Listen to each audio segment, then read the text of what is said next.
Hello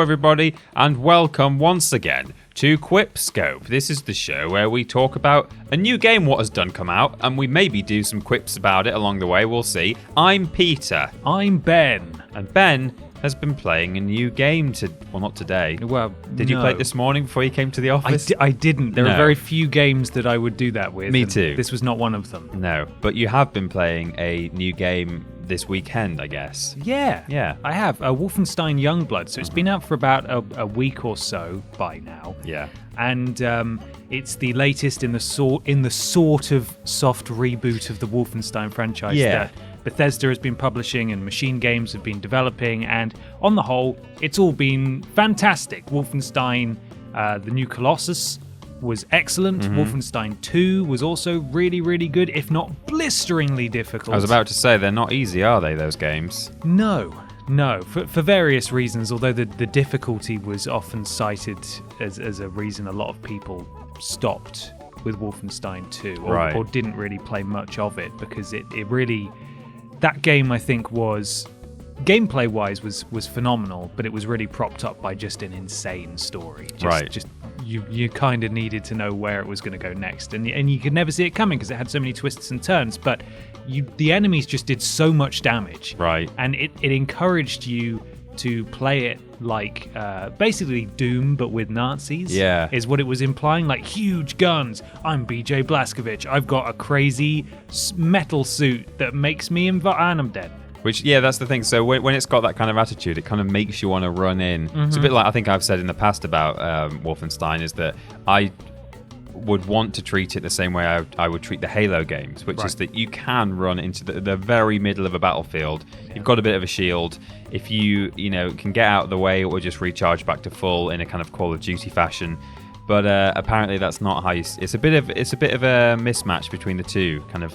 It is. I think it's.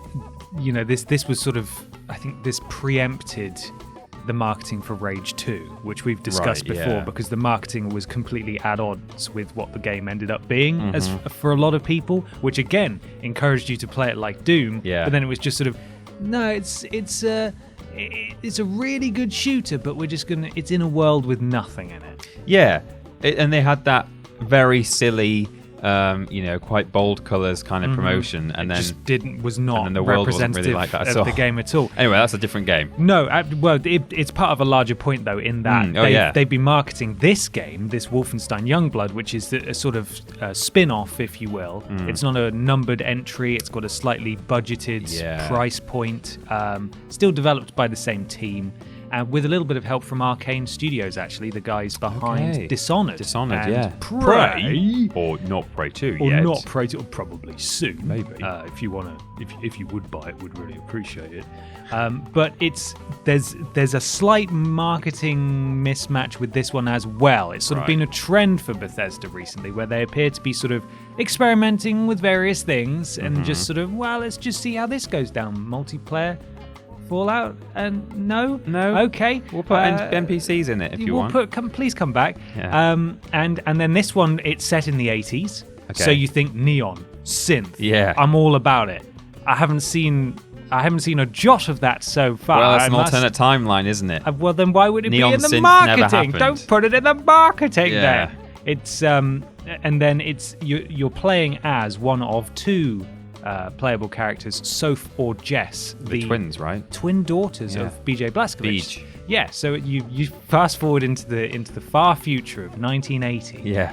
The Nazis are still sort of in control, but not quite as in control. Okay. And you're going to Paris to try and track down your dad, who sort of disappeared, and you don't know where he's gone. And the whole game, it's a co-op game basically. If you don't play with another person, then you will have an AI partner. Oh, really? Okay. And I played for about an hour or so with a friend, and then I played for a couple of hours just by myself with an AI partner as well. So I'm about 3 hours in, thereabouts. I think I'm level 19. So again, this is a departure from previous games. There's like a leveling up system. Right, yeah. When you kill enemies, you get XP. There are 3 currencies in this game. Oh boy. One of them is ability points, which you get every time you level up, and that's just a standard upgrade tree, upgrade paths and things like that. Then there are silver coins that are scattered throughout levels, and you get them from rewards for completing missions and things like that. Which you use to buy upgrades to guns and stuff like that. Right. All doable from the menu. You don't need to go to sort of arbitrary points on the map. Like, this is the weapon upgrade bit. Yeah. And then there are gold bars. You can buy gold bars. Oh, and, you mean with real money? With real money. Right. And some things cost... Thankfully, it's not massively intrusive. Yeah.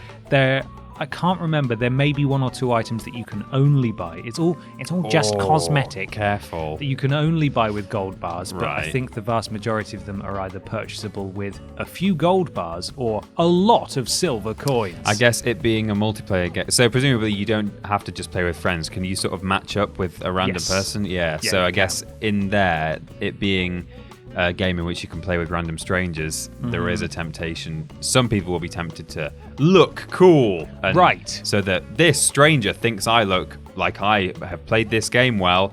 Maybe I have. Maybe I've just paid for it. Maybe I found my dad's credit card while I was dabbing onto a Fortnite. But I guess that's the incentive there, because it would be a bit strange if it was just a sort of offline, maybe a local co-op game that didn't have online multiplayer at all, and it was still asking you to pay, and you could pay for cosmetic stuff. That would be strange, but it would be. But as you said, it's about looking cool, and thankfully you can customize your suit for that very reason. Okay. The suit that BJ Blazkowicz wore in the previous game, the daughters have one too, and it's implied that at this point in the game anyway, that various Nazi officials all have them as well, so it's pretty much a requirement. I put the difficulty on. They've added a difficulty between normal and easy called casual. Oh. And I put it on casual because I'm not falling for the same mistake and going, normal, because I've played games before, and I think this is the best way to do it. I'm not going down very often, but I feel like a Nazi killing badass. Okay. And, it's just more enjoyable this way. It's just, I think I found the right balance. Okay. What surprised me and you, actually, because we were going to play this on stream, is that there is no split screen multiplayer for this game. Yeah. I did not see that coming. There's your pun. There it is. There's your quip. Your quip. That's all you get. Yeah. No more from Peter. That's it. I did Hitler see that coming. That was a really good one. That was a way better one. Yeah. But it strikes me as a little odd when the whole thing is centered around co-op. Yeah. That there is no split screen. I understand that it's a graphically intense game and that rendering it twice on the same console might just be impossible. Yeah. But I would almost rather there be a slight downgrade and have that option. Me too. In a way, but that's not an option. So don't buy it if you want to play it on your sofa. It's not going to be an option for you. Okay. Well, so one thing I did want to ask specifically, you mentioned already that it's a bit of a spin-off-y kind of game. It's not really a main numbered entry into the soft reboot, as you say, and it's also got a slightly more budgeted plus point. Yes. To what extent does it actually feel like that? So does it feel like you're playing a less than AAA game, or it's not quite the blockbuster that a normal Wolfenstein would have been? I certainly feel like it's not been marketed as heavily as the other Wolfenstein games of this latest run. It's definitely not been marketed as much. It's not had as much of a push, and I feel like the impact of it having a lesser budget, if you will, is sort of felt right off the bat, because I was not impressed by the first hour at all, and in fact I was begrudging to go back to play it a little bit more on my own, because it just sort of plays this cutscene that's not very long. It's like maybe 2-3 minutes, and it's here are the two sisters. One does a shoot and one does a punch. And here's Mummy and Daddy Blazkowicz from the earlier games. They're old now, but they're still better than their children.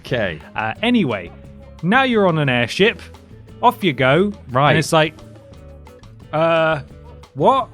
And it's really jarring because it does that sort of flashback thing. the sort of the framing device of pushing you into a place, jumping ahead in time without telling you but not telling you you've jumped ahead in time, and then like 3/4 of an hour worth of gameplay later going, and this was in the future. Here's what happened before this. Oh no! And so for 3/4 of an hour, I'm there going, what the bloody hell is going on? Yeah. Why am I'm really confused. Have I like missed something, or did I skip a cutscene? So that wasn't a great introduction. Yeah.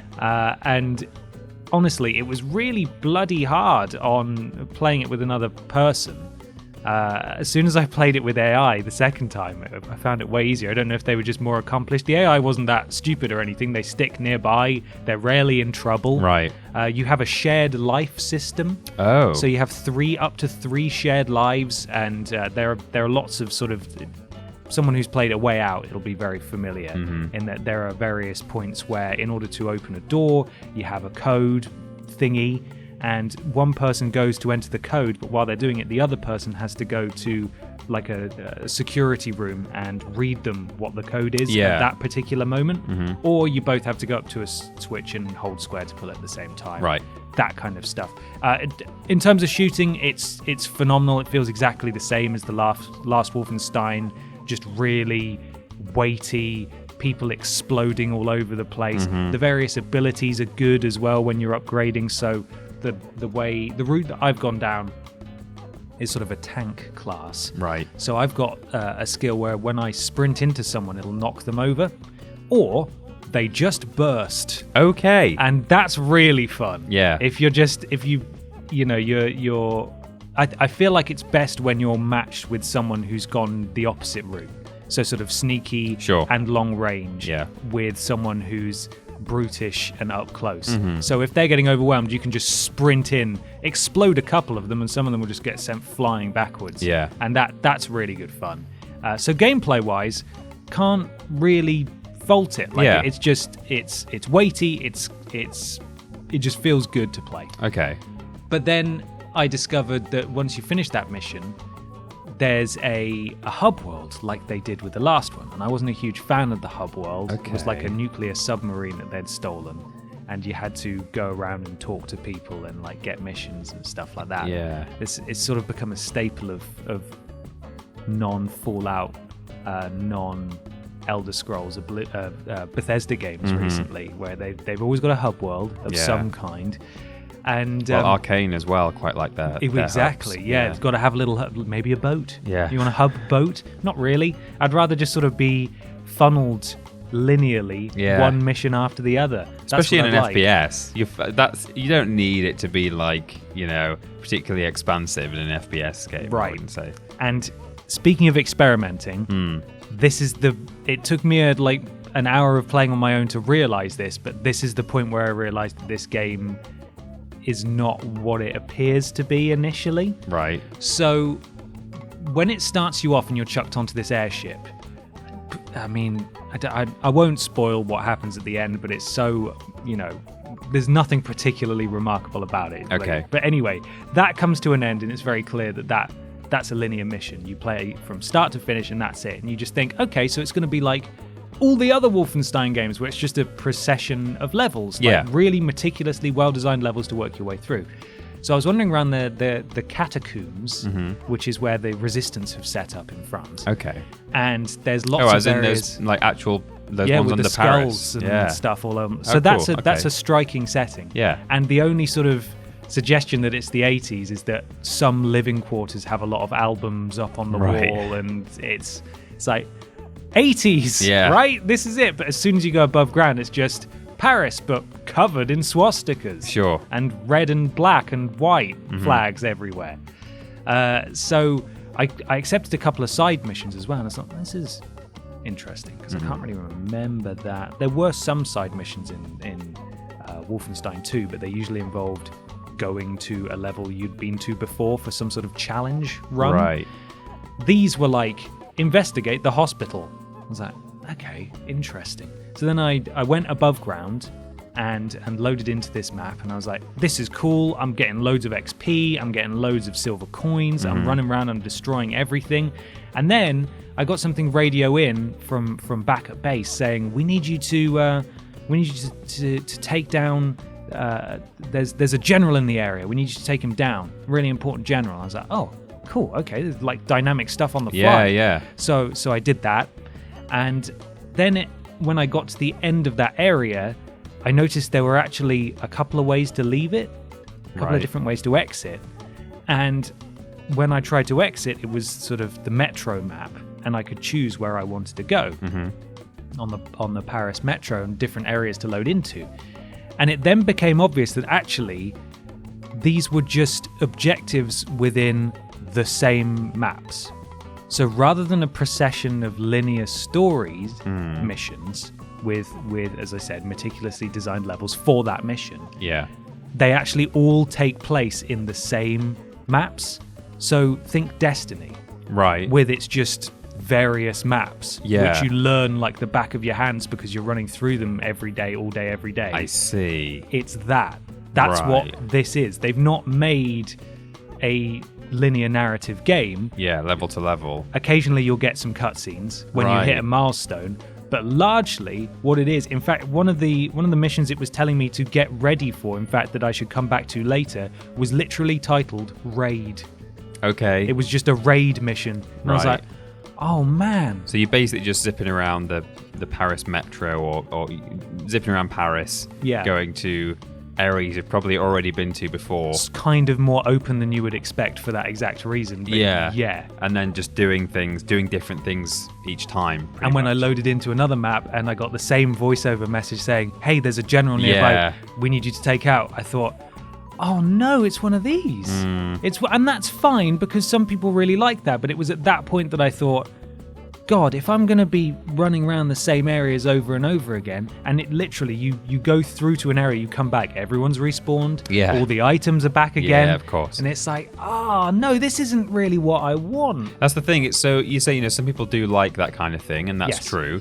And if you know that's what you're signing up for initially, then it's up to you whether you want to buy that or not. Like, oh yeah, I like this format. But it being a Wolfenstein game, I think some people who maybe haven't done a great deal of research but just think, oh, it's the next Wolfenstein, I'll buy it, and that's all they'll jump in, and maybe that might be a bit of a disappointment to them, unfortunately. Well, yeah, that's the thing. That's really the message I want to get out there, is that it's as I said, it's not a negative thing, but it's certainly not what you would expect. Again, it feels like Bethesda are experimenting. It's a slightly budgeted title, but this is very much feels sort of game as a service rather than this is a game that we have finished, that you can play from beginning to end and get everything out of it. Now it's sort of, why don't you just run around in this area for a bit doing side missions, hoping for sort of dynamic objectives to come through on the radio so you can get more XP and level up your character and stuff. Yeah.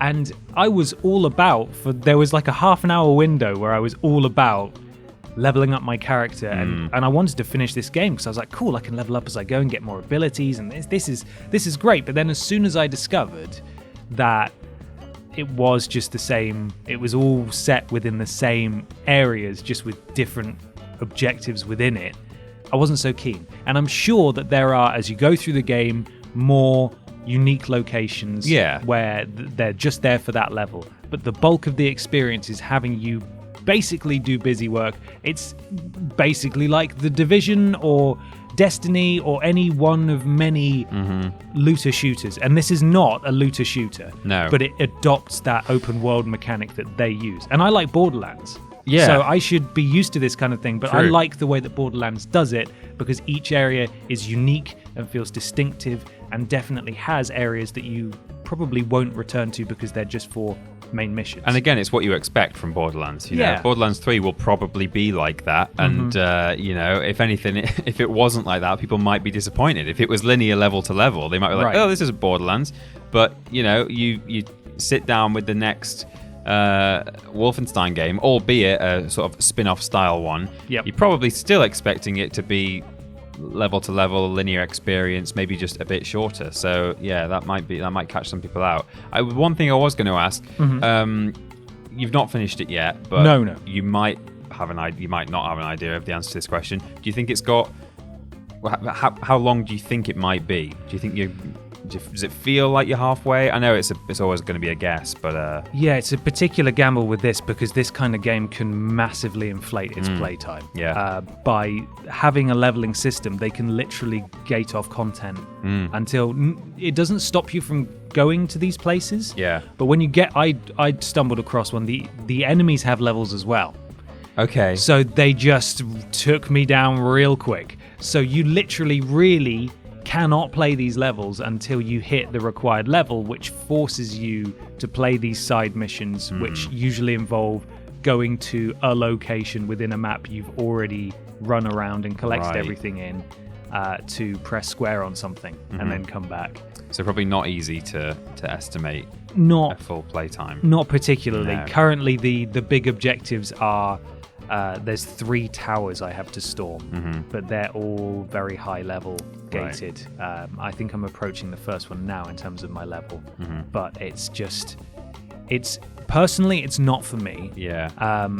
There's definitely a market for these kinds of games, but it's the fact that it's a Wolfenstein game that makes it surprising. Yeah. Because this isn't what Wolfenstein is. And I say that as this when referring exclusively to this latest reboot that they're currently doing. It's their own reboot, but now they've just done a complete right angle. Yeah. It's like if, it's still got the first person mechanics in, obviously, and the shooting and so on, but it's kind of like if the new Call of Duty was suddenly open world. Right. Which it had the Call of Duty shooting, but it's open world. And it's like, okay, that's not bad, but it's also not what I necessarily want from Call of Duty. Yeah. I think, it's not what people came for. So no, we'll have to just see. I guess we'll have to see what the general reception is to it. Well, I've got it here. Oh, yeah? It's currently sitting on a 73 on Metacritic, and I do think that's fair because I doubt many people could fault the shooting mechanics and the gunplay and all that kind of stuff. But in terms of story, it feels like the story's taken a back seat.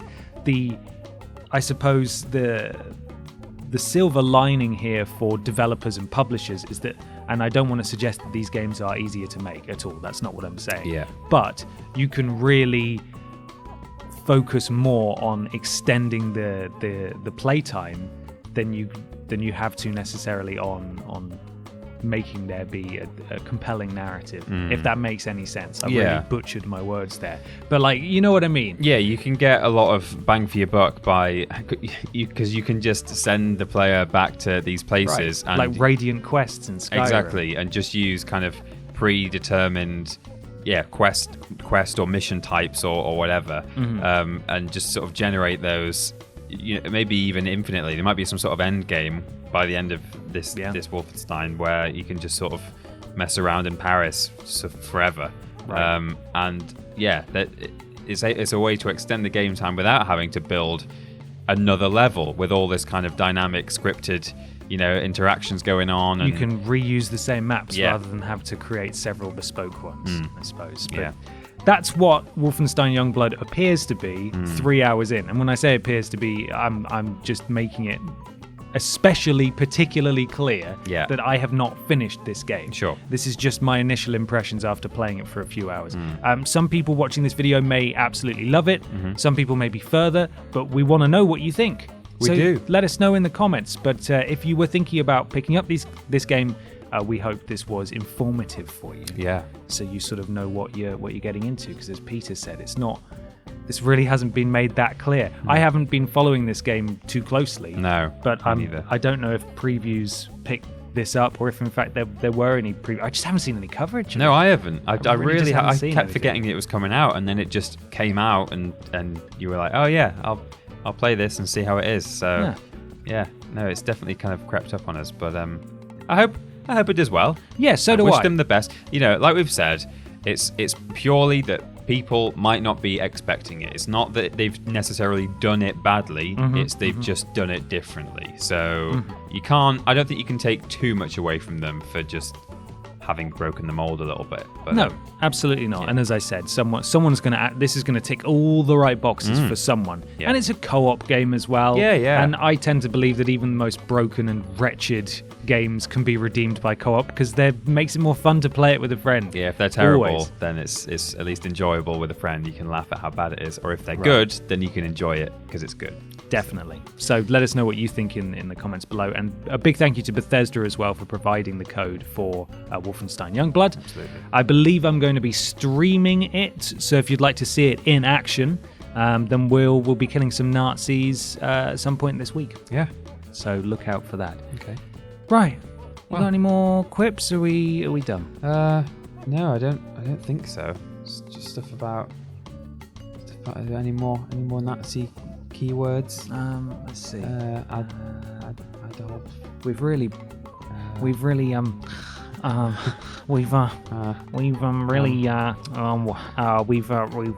blitzed through this, haven't we? we certainly have. Yes. Should we? Should I just press? Can't think of any more. I'll just press stop on the. I'll just press stop on the record. Just press stop. Okay.